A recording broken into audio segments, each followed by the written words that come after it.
Funding for New Mexico in Focus provided by the McCune Charitable Foundation. And viewers like you. This week on New Mexico in Focus, perspectives on Afghanistan as the state readies refugees escaping the Taliban. They do not obey by their own words. They do not stick to their own words. And a revealing look at the state's continuing effort to address the Yazzie Martinez education lawsuit. New Mexico in Focus starts now. Thanks for joining us this week. I'm your host, Gene Grant. That look at the Yazzie Martinez response comes in the form of a draft document that the Associated Press reported on this week. The Line Opinion panel will offer thoughts a bit later. We'll also talk through what's ahead for workers and employers as federal unemployment benefit boosts expire. We begin with news that broke late last week. New Mexico is looking at a massive budget surplus for the next fiscal year. Here's the line. Well, economic forecasts hardly get sunnier than the $1.4 billion surplus predicted for the next state budget. Now, coming off the pandemic recession, it's not the kind of rapid rebound we're used to in New Mexico. So here to talk through the implications is our Line Opinion panel. We welcome a new face to our virtual group this week. It's Rebecca Latham. She's the former head of the New Mexico Tourism Department under Governor Susana Martinez, but she's currently CEO of the Girl Scouts of New Mexico. Thanks for joining us, Rebecca. Attorney and public safety expert Edmund Perea is back with us this week. Good to see you as always, Ed. And one of our line regulars, attorney Sophie Martin, returns as well. And Sophie, I'll start with you. Sure. State economists say this is, yes, oil and gas revenue they're projecting, but they're also seeing much higher than normal consumer spending. It's very interesting to me. Simple question, are either of those things sustainable? Well, I mean, the question of oil and gas and whether that's sustainable in New Mexico, we've seen those fluctuations over the years. Our attempts to prognosticate over that have seldom gone well. But it's 40-something% of our revenues each year is what we usually see with oil and gas, right. And so I guess lucky for us this time. I'm frankly, we've talked about that a lot, but I am concerned about the projections based on tax revenue and consumer spending here in New Mexico. We're going to talk a little bit later in the show about some changes that they're expected to occur in those areas. But I am concerned because it does sound like a lot of that comes from federal revenues that our locals are spending here, and those might not continue. We'll see as COVID continues whether that money continues to. Yeah, Rebecca, oil prices, government stimulus, they're all inherently, like Sophie mentioned, unstable sources of income. They go up, they go down. But aren't they? But here's the question: are there fundamental changes to the New Mexico economy that we might be missing here? I think overall, first of all, let me say I'm just stoked. I'm stoked, as just like everybody else, that there's more money in the future. Like who doesn't like finding a 20 in your pocket that you forgot that was there? New unexpected money is great. This is like a $100 bill in your pocket by New Mexico standards, right? Yahtzee, like what are we going to do with it? Are we going to invest it or are we taking it to the casino? Like what's the plan here? And I think that's where I'm just a little bit, I'm hesitant. I'm hesitant about what happens next. And I'm also making this face with every elected official who's taking credit for it, because we've seen recently numerous elected officials coming out and saying like, heck yeah, we've got $1.4 billion extra dollars as a result of sound fiscal policy. Right. But does it sound like sound fiscal policy to invest $100,000 to recruit one new state police officer? Because that's what the proposal that the governor has put together, her proposal to invest $100 million to hire 1,000 new officers, boiled down to. And we are indeed in a crime crisis, but we need more law enforcement. Throwing money, that kind of money around with $1.4 billion is not going to solve the issues that is causing our current officers to retire or just walk away entirely. Now, when it comes down to... Let me ask you this. I do want to come back and handle that a bit separately, the law enforcement side, because that's kind of interesting. And I want you to kind of take your time on that too. Let me swing to Ed here real quick. I want to point out, Ed, that this doesn't include money skimmed off the top, so to speak, an estimated $1.5 billion into the rainy day funds. So what's the most prudent approach here? Spend it all on like one-time projects like infrastructure, or make incremental program changes, pay raises? There's a lot of things, as Rebecca was hinting at here, that we can do with this money. What's the best way in your view?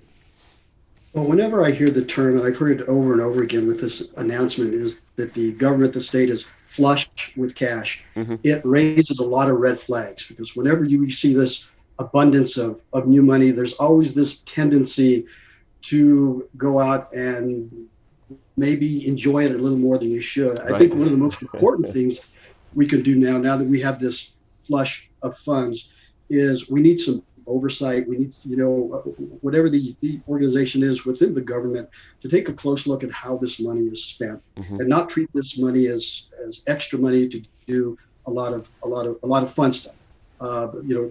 Exorbitant pay raises or things of that sort. I think we need to keep the lid on certain things. I think there really has to be a priority, and the priorities really need to be those things that maybe we've overlooked in the past, or those that have much greater needs, such as infrastructure. We know that we have real issues with the roads in New Mexico, and we just need to put certain things on top of the list and be very careful with reoccurring expenses. I think we need to look at this, address as many one-time expenses as we can off the top, and then maybe start to look a little more at some of the reoccurring expenses. But we need to be very careful, because as it's already been mentioned by Sophie and Rebecca, this is, it has its ups and downs, and we need to be just fiscally aware of that, and not spend like to use a term like a drunken sailor. Right. We have a few extra dollars. That's a good They're a point landlocked state. You know that, Ed.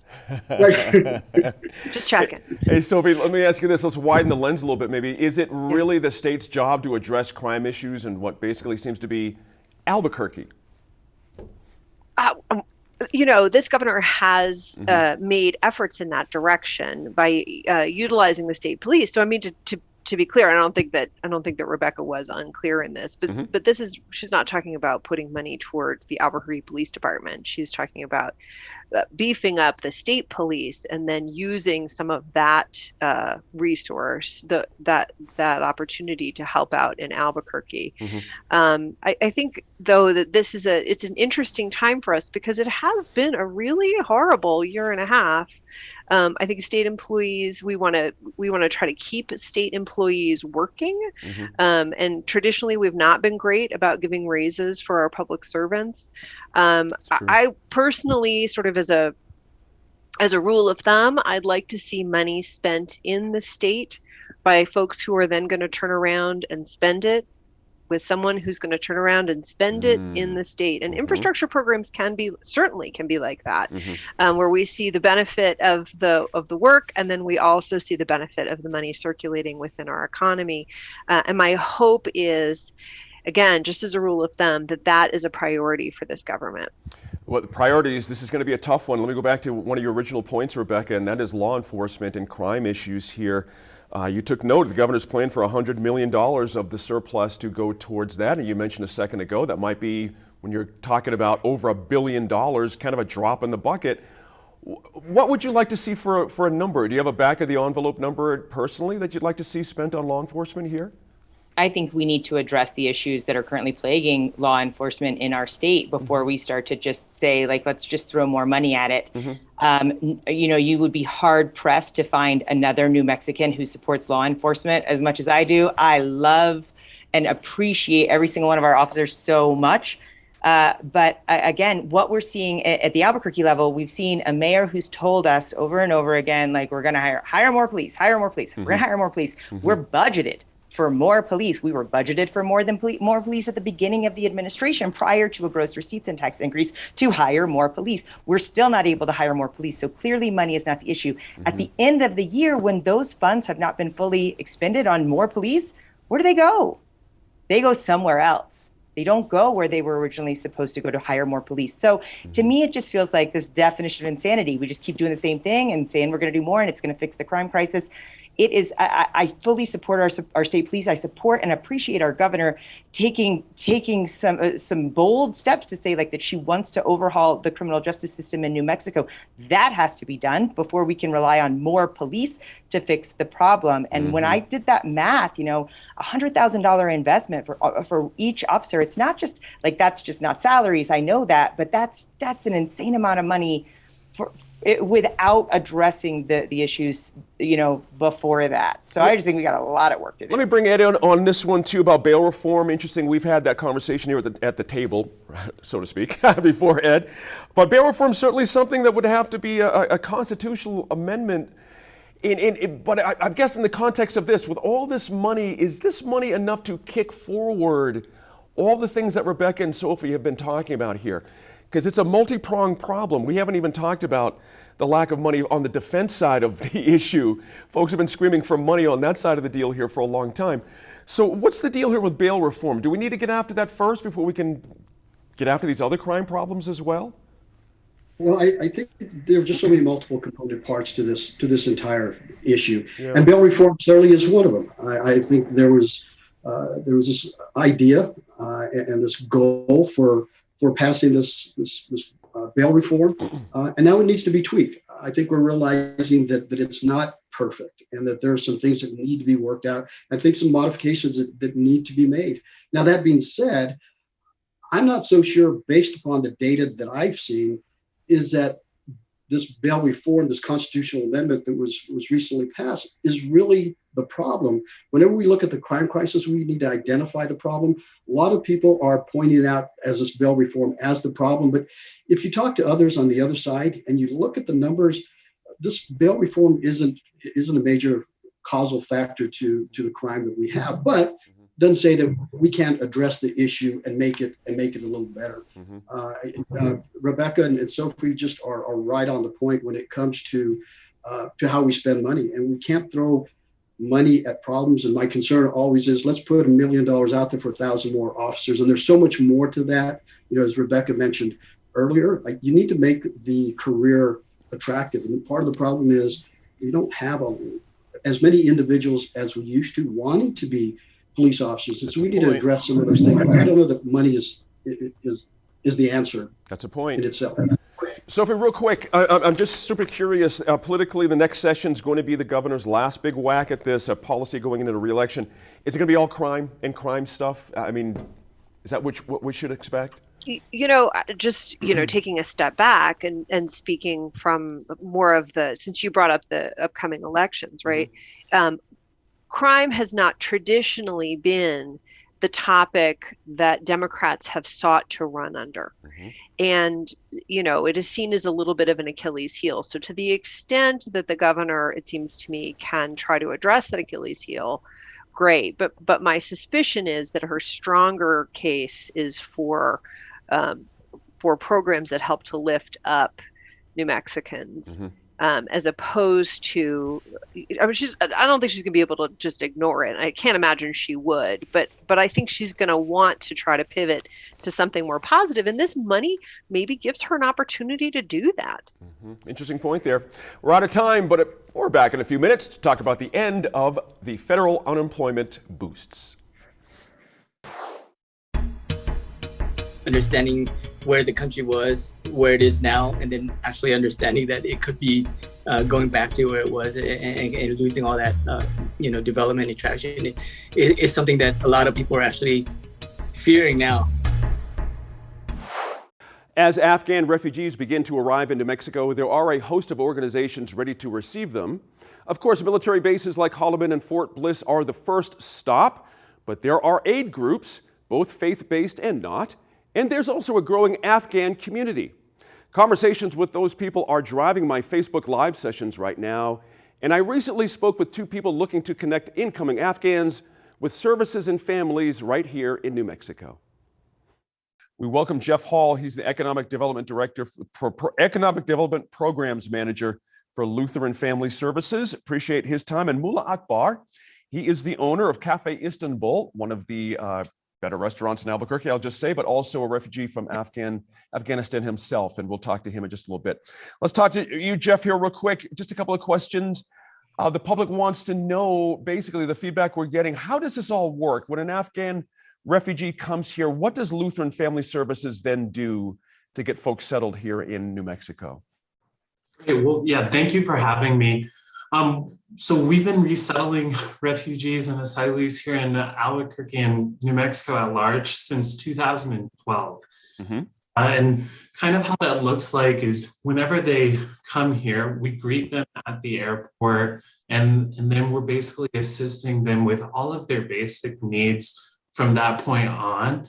Mm-hmm. That's housing, transportation assistance, linking them with different community resources, all in an effort to help them navigate this new environment that they find themselves in, and Mm-hmm. ultimately help guide them towards self-sufficiency and whatever that means for their situation. Mm-hmm. Jeff, what do most folks come with as a refugee? Is it completely empty-handed? Is there something that folks come in your experience? So for the most part, they come with very little, if anything. Okay. We see refugees coming sometimes with bags of clothes, things that they can carry with them to the airport. For the most part, they have very little, if anything at all, that they're able to bring with them.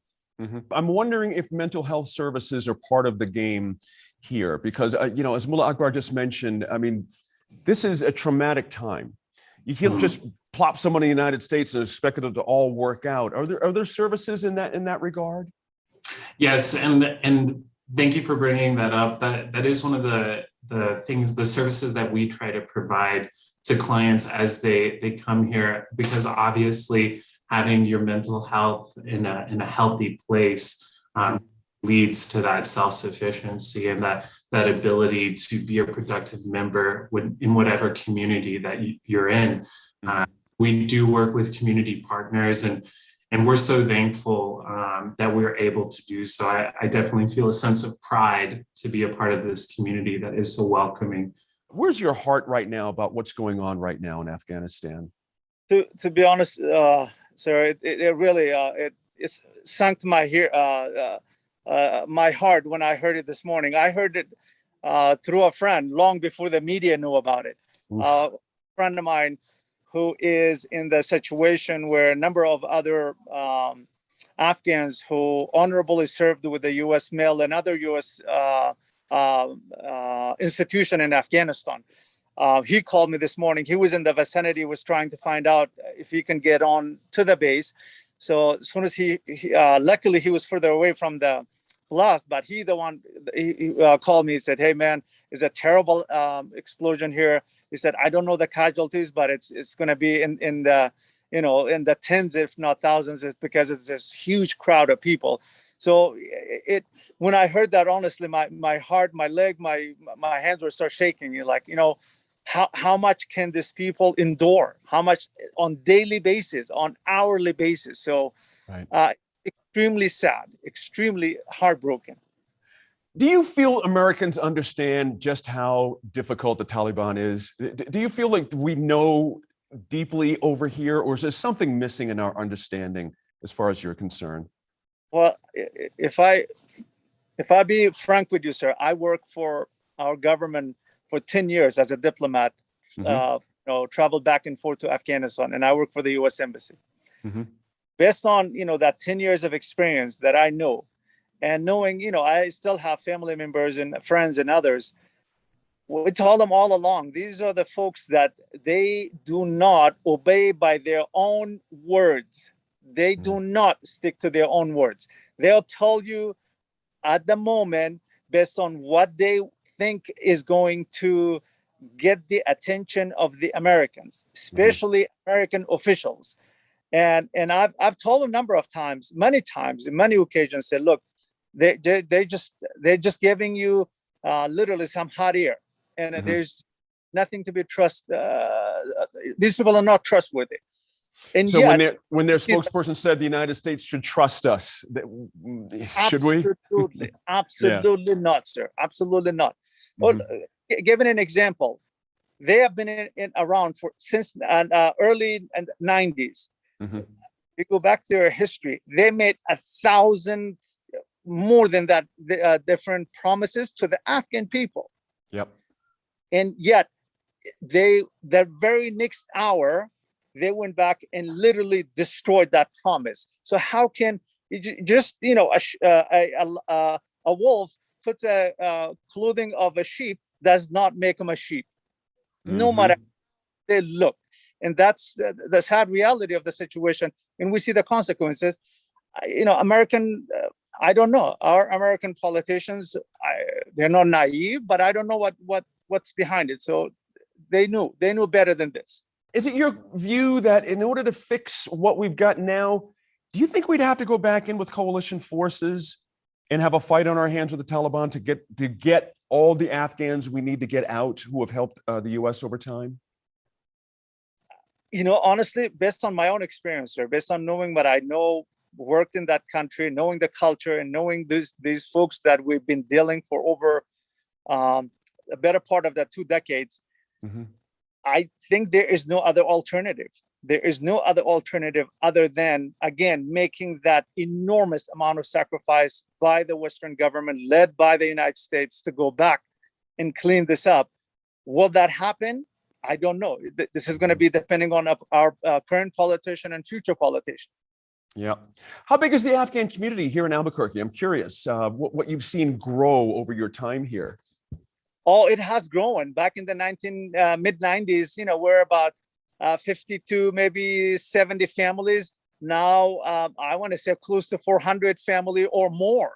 So it has definitely grown quite a bit. Yes, yes, right. What do you attribute that to? What was, beyond the obvious need to get out of Afghanistan, why Albuquerque? Why are we so attractive?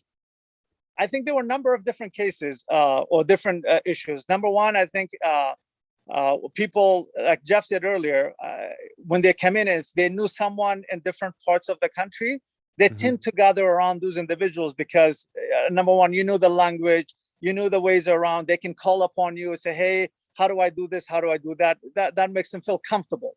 Number two, in certain ways, Albuquerque resembles certain part of Afghanistan, not Kabul, obviously. Kabul is much higher elevation. But other parts of Afghanistan, like the southern Afghanistan, it's very flat, desert, hot.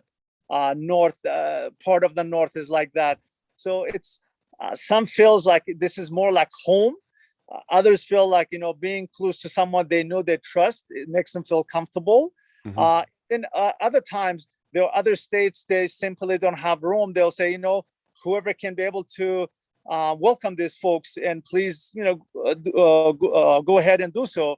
And our state leadership has always been a welcoming, and for that we're really grateful. Is there anything you're doing personally at the shop? Are you taking volunteer stuff at the Cafe Istanbul? I'm curious what's happening in your store. Has it become a centerpiece for Afghan folks to come and talk about these things? I haven't done yet, but I've been thinking about that to set up and talk to the community, Afghan community here, and maybe set up a place where people can come in and talk about, but also, call us or come and ask for assistance. For example, the Lutheran services or other organization here in town where we may be able to access to those, so we can refer them to, or we can say, here's a number, or here's an address, or folks, whatnot. And then in addition to that, find a way to ask my community and others here, say, hey, we're accepting donations as, maybe furniture for the house or cookware for the kitchen, that kind of stuff. So I've been thinking about that, but I haven't started it. I think we may start that hopefully in the very near future. I got a last question for you, because I know you're running a business there. You got to get back to it. But I can't help but be excited for women and girls coming to the United States and having an opportunity to do what they've been building towards doing all these past few years before these Taliban folks are going to come in and ruin everything. I'm curious your thought on that. Have you talked to women, Afghan women who are here in the States, or here in Albuquerque, I should say, about that? Because that seems to me that's a brilliant opportunity. Yeah, certainly. Certainly, we had a small rally. We, meaning the Afghan community, had a small rally this past Saturday at the Civic Plaza, and there were a number of young women, and they expressed their obviously thoughts. And like you said, we are optimistic, hopefully, especially for those folks who can get out, and for those young women, they can, achieve their goals, achieve who they wanted to be, rather than being forced to stay home, be a housewife, or some meaningless job, or something of that nature. We're very optimistic and hopeful for those folks. The young ladies are coming, and hopefully they do something good for themselves, for their community, and hope, who knows, maybe down the road they can go back and contribute back to the Afghan society as well. So we're very optimistic about that. I love that. That's a great final note. Mullah Akbar, owner of Cafe Istanbul, Afghan refugee who's been here in Albuquerque for quite a number of years. Thank you so much for your time. We've been working on this for over a decade. I remember having conversations close to a decade ago about how we're going to move this forward. Now, if we're just looking post lawsuit, we say, well, give them a little bit of time. Well, if you're looking at those who need the help, those students who needed the help, many of them are probably 18, 20 years old, and they just missed the boat. Now we're trying to help out those who are up and coming. This weekend will be anything but a holiday for thousands of New Mexicans as pandemic unemployment benefits come to an end on Saturday. Those hit hardest will be the self-employed, contract workers, and so-called gig employees. Now, despite encouraging budget news, New Mexico is still among the worst states when it comes to unemployment. The state has gained back just 44% of its pre-pandemic job losses, many of which are in those groups I just mentioned. Now, that loss is about $300 a week, Ed. What's your expectation here? Will people get off the sidelines, so to speak, and fill those vacancies quickly, or are we headed for a crash of some sort? Well, it depends on how you look at this. And there are really two types of employees who are still receiving benefits. And this is just anecdotal information.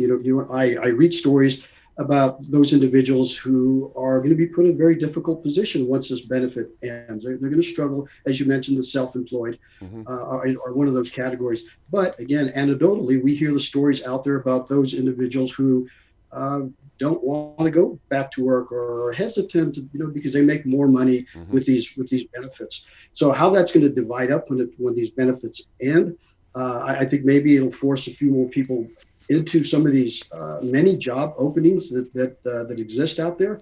So I think we need to look a little closer at those who fall into these exceptional categories, those who are making every effort that they can to work, but their circumstances are making it difficult. And I tend to think that is the minority of individuals that are really affected by it. But of course, we would need more statistical data to find out exactly where these people stand. I'm sure if you talk to the workers out there who've been out since the economy has opened up, they're probably elated to have a little more help. I understand that they're being really pressured, working a lot of overtime, and they probably could use a little help too. And they'll continue to help the economy.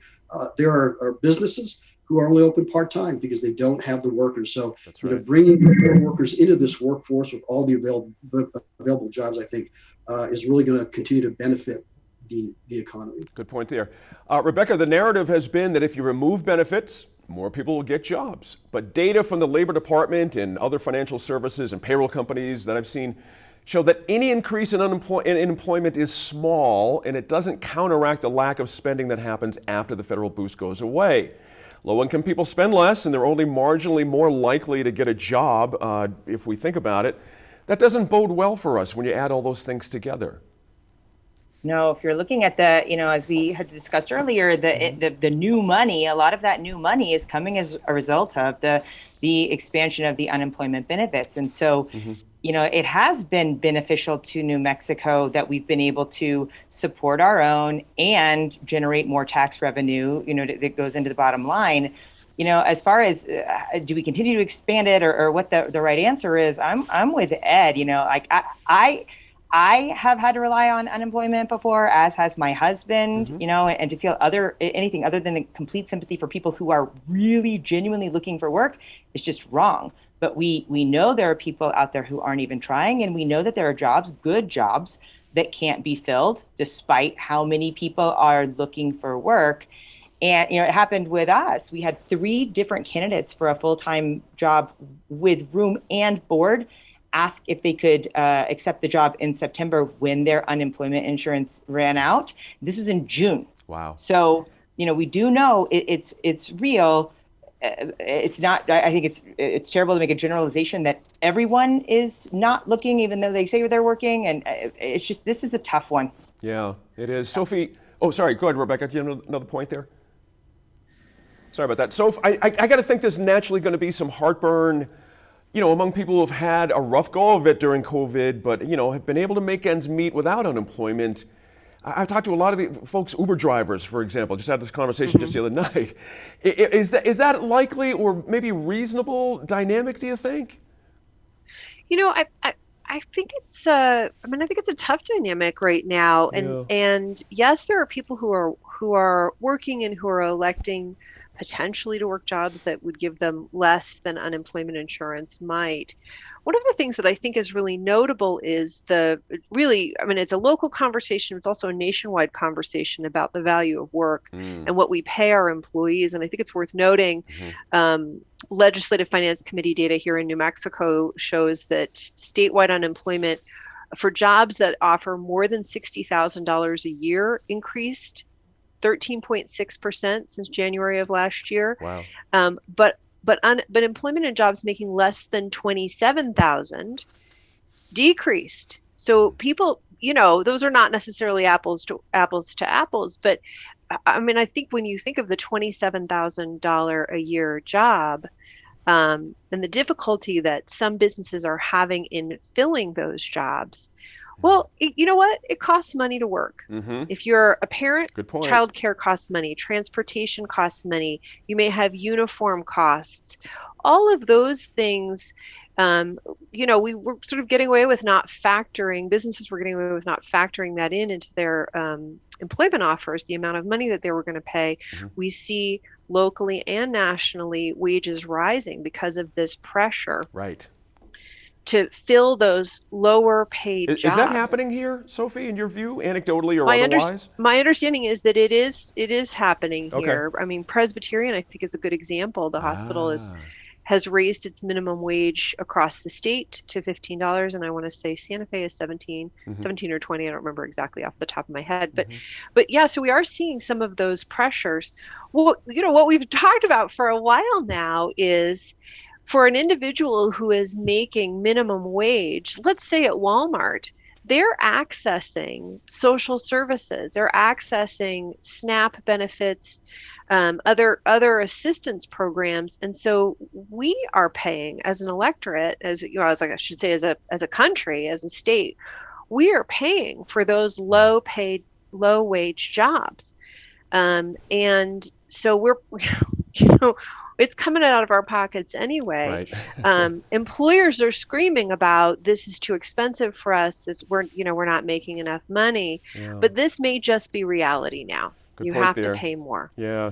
Ed, real quick, the lack of child care among the lower paid professions that Sophie was just mentioned. By the way, I should mention as well, Sophie, your point about the 27G or under, it's $22,000 a year if you make minimum wage full-time for an entire year. It's $22,000. That's right. All right, Ed, this has been an issue, getting people back into the workforce, this idea of child care. Are these positions likely to get filled? Does that matter for servers, retail workers who might have to lean on family for child care? See what I'm saying here? It's very complicated. If one piece of this is not working, the whole thing just sort of unravels if you're a single parent.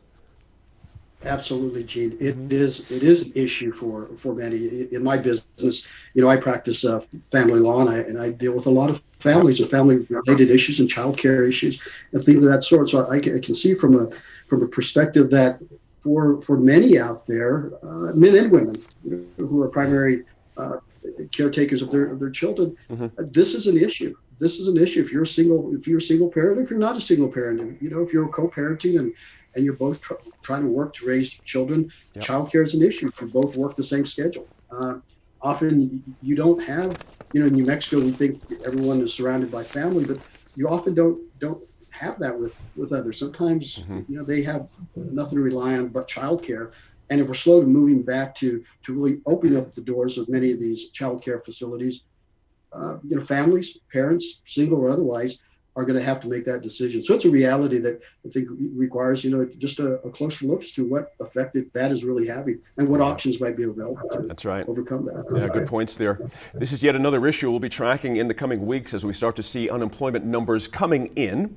Now, we want to continue now with our perspectives on Afghan resettlement. For many in the Southeast Asian community, watching what's happening now is reminiscent of the U.S. withdrawal from Vietnam.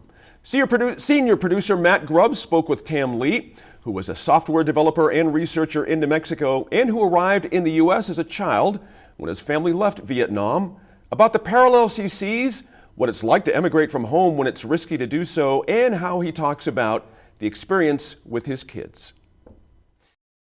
Tam Lee, thank you so much for taking a few minutes to share your experiences, talk about what you're seeing in Afghanistan, and what's ahead for some of these folks who are coming to the U.S. Your experience was coming to the U.S.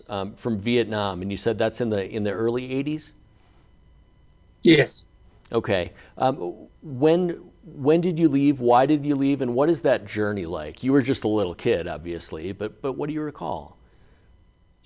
So a lot of what I am recalling is through the experiences and stories that come from my mom, actually. So back in the early 80s, I was a young child, and so we to escape kind of the political and kind of religious issues that are going on in the country. My family decided to immigrate and doing that through basically escaping on boats. And so we split up the family to make sure that we have a better chance of actually making it. So my mom, myself, and my older brother, left on a boat. And so, there was a lot of difficulties there, but then we eventually made it and was able to then be brought to a different country. My other half of our family was then split up. My dad, my other brother, and my sister attempted the same escape and basically were captured and returned back to Vietnam. And at that point, they were imprisoned for a while after that. And so our family was separated for 10 years before they were able to then come over with us over here to the U.S. There's probably a tendency of a lot of people to see these pictures from afar and assume that, if you can just get to the airport or if you can just get on a boat, then you're on your way and eventually it'll be, a great story to tell. But that's clearly not what's going on. Being separated from half your family for a decade sounds just gut-wrenching. It had to be, I can't even imagine setting off on that sort of journey to begin with. What's that like? Yeah, the stories that I hear from my mom is basically, it's lawless, right? There's no rule out there. As soon as you're attempting something like this, basically there's a lot of stories of pirates, a lot of lawlessness out there. Basically, looting and a lot of violence on some of the people that are attempting to do this, and so. A lot of anguish, of course, without food, without water, trying to actually, but that isn't quite what is important, right? You don't think of that at the time. You're basically thinking, for the future of my children, for the future of myself, I need to get out of here because, we've seen how life was, within a different rule. And so at the time, they weren't thinking about, those types of necessities. It was just getting out. And so whatever it is to take, it takes to get out at that point. So there's an intervening period of 5-6 years where you're living, I would imagine, a fairly uncomfortable existence in your home country. What are the family stories that you hear about that time? Yeah, basically after, the takeover, there's a reorganization, right? The new government or entity is looking to then take over lots of the property. So my family wasn't, was a little bit well off, right? I mean, we're not like extremely impoverished or anything. We did have homes and things like that. At that point, the property was taken over by the new government and new ownership there. And so a lot of the families lost their property, lost their homes, have been relocated to other areas, and basically have to start over, even within their own country. You said that you spent some time in Thailand for a while before eventually making your way to the U.S. Tell me about that part of the journey, if you would. Right. So, our boat was then picked up by a U.S. naval ship, and then they would try to find a location for us as refugees, and then we were sent to a nearby country of Thailand, and there we would have a refugee camp in which we would live, on the shores, at a camp, and living off just simple, rice and whatever fish was there. And so this minimum, just to have a decent livelihood there. Sure. And you came to the U.S., but how long was that whole journey? I believe we were in Thailand about 6 months or so before a family would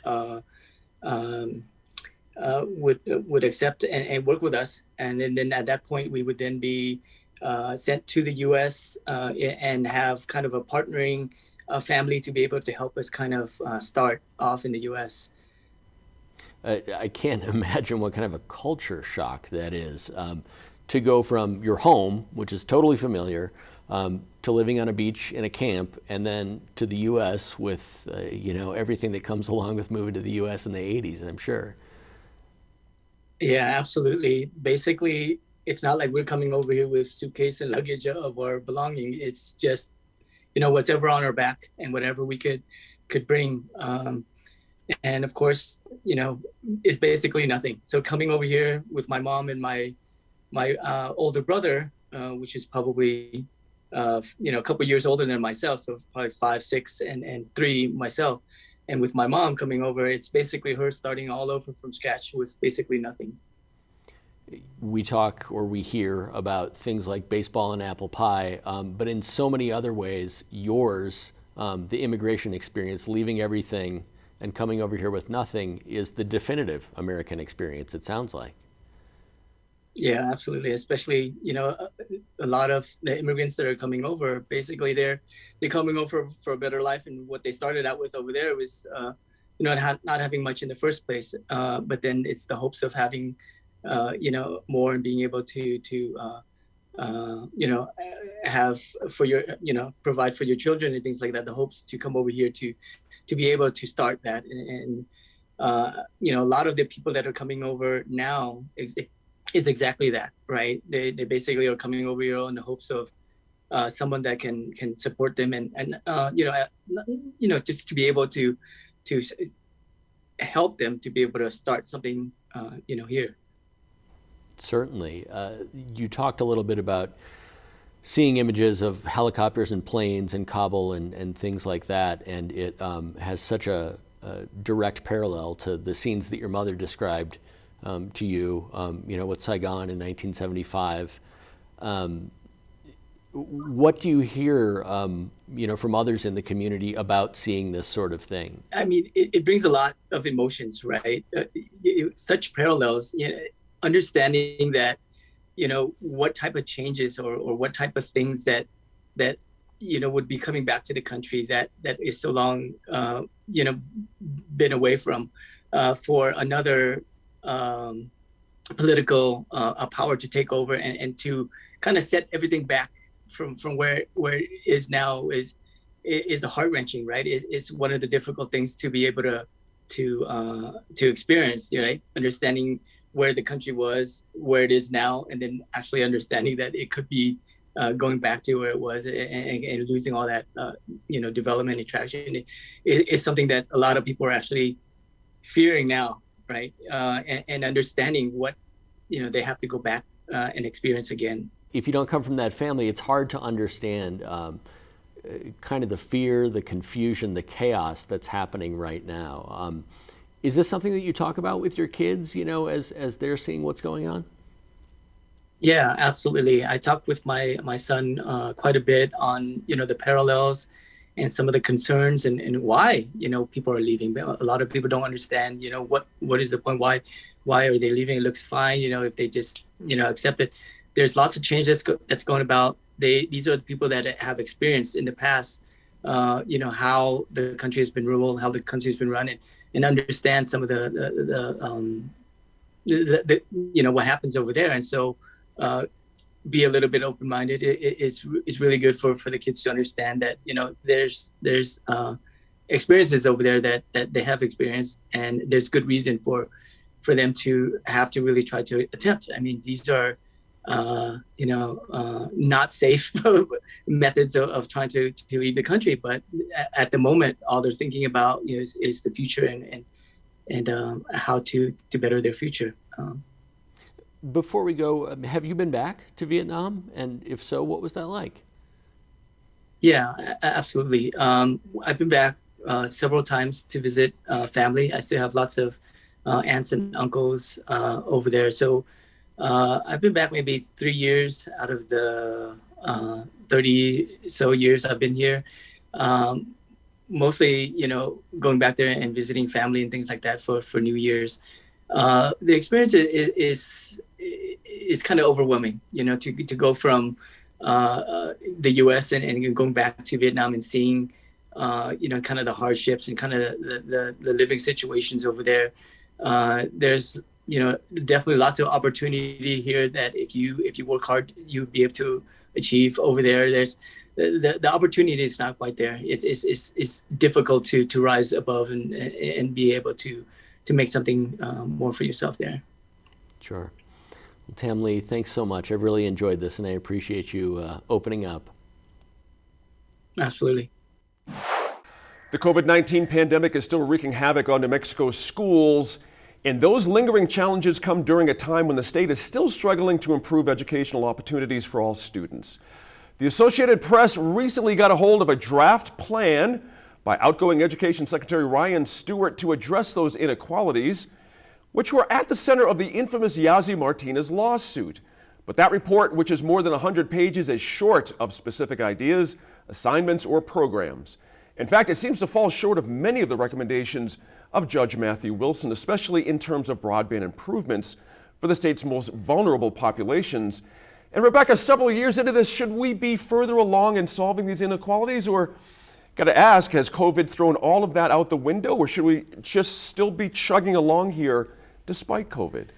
Well, I, like many, are a little disconcerted or a little discouraged, that we don't have a better plan of action. But I also do want to acknowledge and be sympathetic to the public education department, because no one at that time could have seen what 2020 and 2021 had in store for students and educators and families. Fair point. With that being said, in addition to the things that the court had asked specifically be addressed by the public education department, the other thing that is missing is any mention of charter schools, and the idea that there are charter schools in New Mexico that are providing truly exceptional academic outcomes for the populations named in this lawsuit. And I would really love to see our leadership looking into the best practices at charter schools and then transferring them to the broader education community. We've got, case after case after case, specifically with these student groups, that if we would just acknowledge charter schools are not the enemy,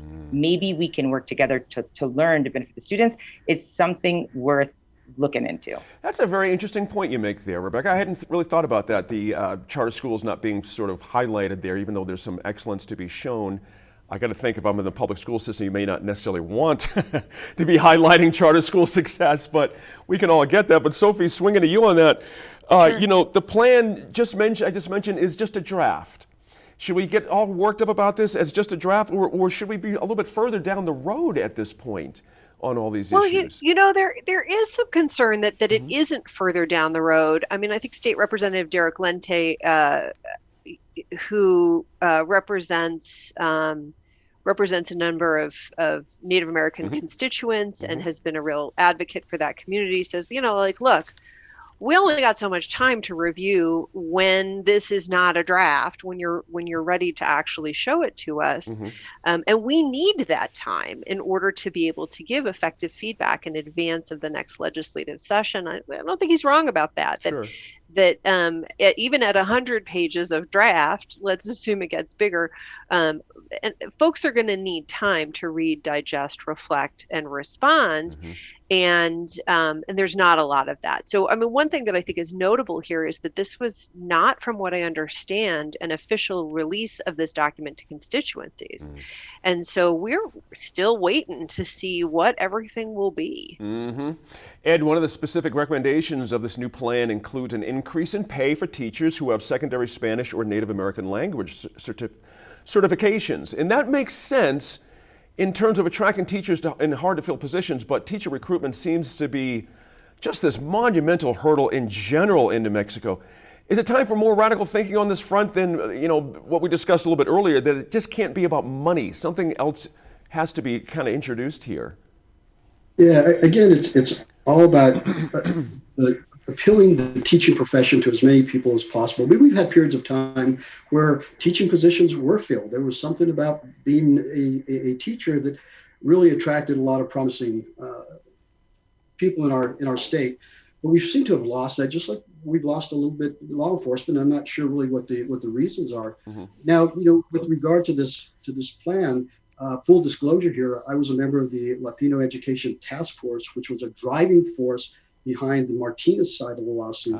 And so there is probably a little bit of frustration going on because we've been working on this for over a decade. I remember having conversations close to a decade ago about how we're going to move this forward. Now, if we're just looking post lawsuit, we say, well, give them a little bit of time.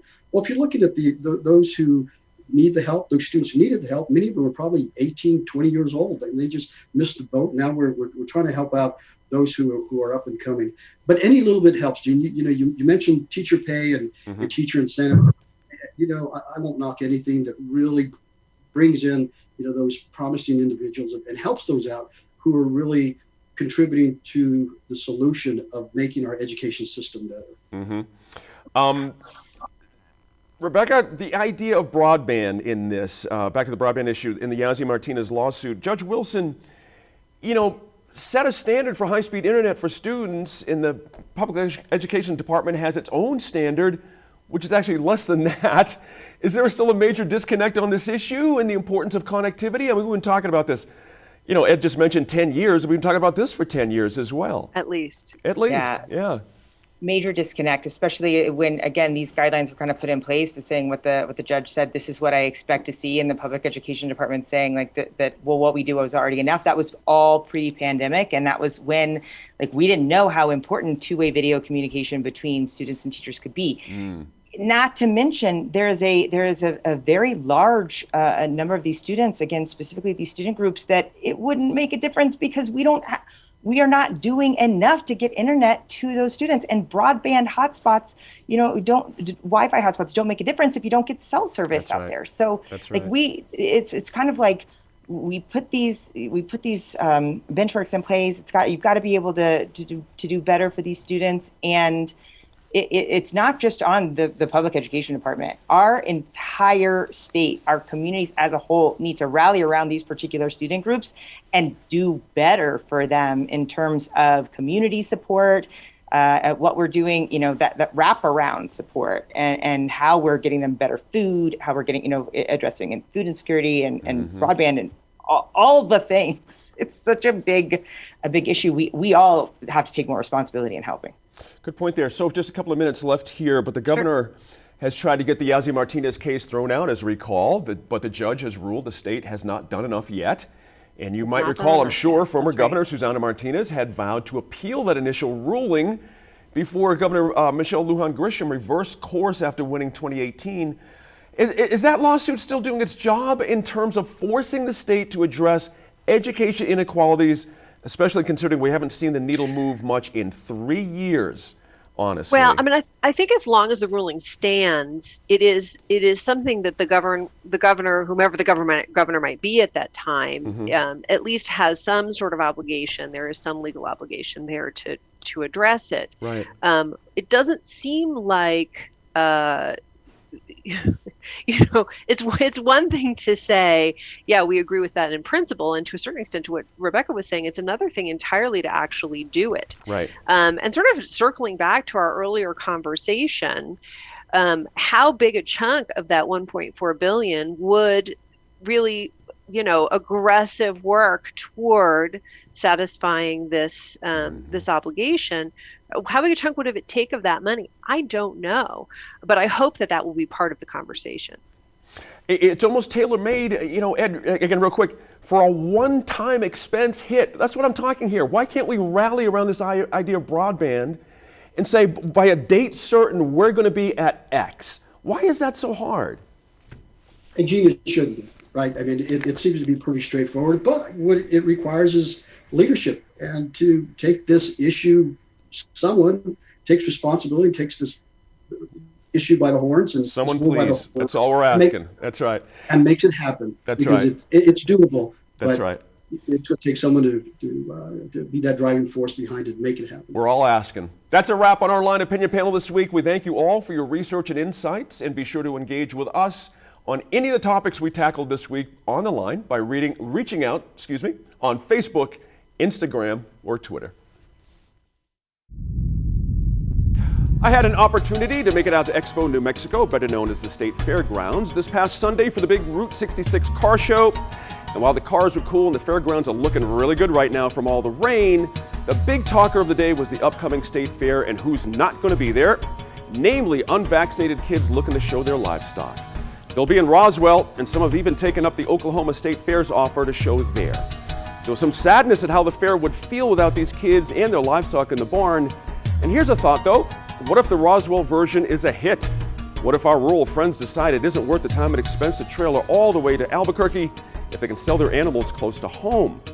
Sunday was a reminder for me of how important it is for us city types to just see these kids and their livestock, and to see how many in the state earn a living this way.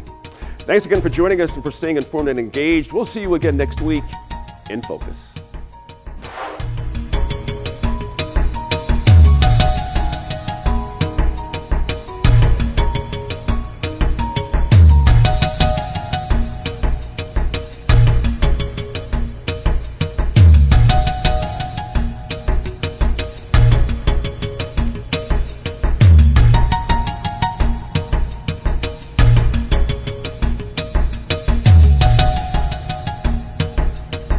Funding for New Mexico in Focus provided by the McCune Charitable Foundation and viewers like you.